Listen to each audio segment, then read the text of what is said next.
একবার ভেবে দেখুন তো, আপনার কলিজা ছেঁড়া ধন স্কুলে রেখে আসলেন আর ফিরিয়ে আনলেন এক টুকরা কয়লা। একজন বাবা মায়ের কাছে এর চেয়ে কষ্টের আর কি হতে পারে। আজ 21শে জুলাই, স্মরণকালের সবচেয়ে বড় বিমান দুর্ঘটনায় স্তব্ধ গোটা বাংলাদেশ। বাংলাদেশ বিমান বাহিনীর F-7 বিজিআই একটি প্রশিক্ষণ বিমান ক্র্যাশ করে। উল্লেখ্য যে বিমানটি বেলা 1টা বেজে 6 মিনিটে একে খন্দকার বিমানবন্দর থেকে টেক অফ করে। এটি ছিল লেফটেন্যান্ট পাইলট তৌকির রহমানের প্রথম একক উড্ডয়ন। প্রায় 12 মিনিট আকাশে উড়ার পর পাইলট তৌকির রহমান বুঝতে পারেন তার বিমানে যান্ত্রিক ত্রুটি দেখা দিচ্ছে। তিনি সাথে সাথে কন্ট্রোল রুমে বিষয়টি অবগত করেন। কন্ট্রোল রুম থেকে তাকে নির্দেশ করা হয় দ্রুত ল্যান্ড করতে।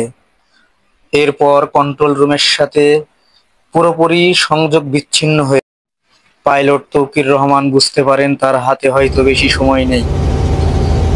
তিনি চাইলেই পারতেন প্যারাশুট নিয়ে ঝাঁপ দিয়ে নিজের প্রাণ বাঁচাতে, কিন্তু তিনি তা করেননি। তিনি আপ্রাণ চেষ্টা করেছেন বিমানটি যাতে কোনো লোকালয়ে নিয়ে যায়। কিছু বুঝে ওঠার আগেই বিমানটি আছড়ে পড়ে একটি স্কুলে। মুহূর্তেই প্রাণ হারায় অনেক কোমলমতি শিশু। এই খবর ছড়িয়ে পড়লে মুহূর্তেই উত্তরার আকাশ বাতাস যেন ভারী হয়ে যায় স্বজনদের আহাজারিতে।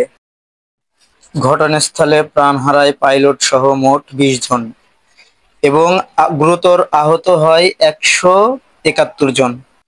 ঘটনাটি শুনে জামাতের আমির ডক্টর শফিকুর রহমান সাথে সাথে ঘটনাস্থলে চলে যান এবং আহত নিহত ব্যক্তিদের জন্য মহান রবের দরবারে দোয়া করেন।